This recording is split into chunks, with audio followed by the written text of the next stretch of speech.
Hey guys, in this video, I will show you how to get Salesforce certification voucher. All right, so let's begin with the video. Let's get started by signing into Trailhead, Salesforce's official learning platform. Head to the Trailhead homepage and log in with your existing account so your progress and rewards are tracked correctly. Once you're in, look for the certification area in the top navigation. Click into it to open the certification hub.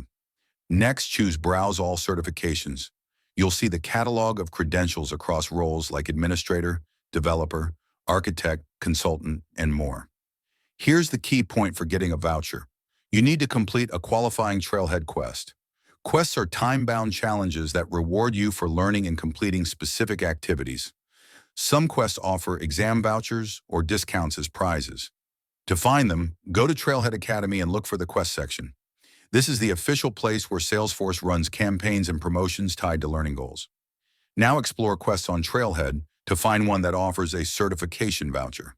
Open each quest details and read the fine print carefully. Confirm the reward, eligibility rules, start and end dates, what tasks are required, and how winners are selected. When you finish, keep an eye on your email and your Trailhead profile for fulfillment details, and note any expiration dates on rewards. And that's it. So that's basically how you can get Salesforce certification voucher. So that's all for this video. See you in the next one. Thanks.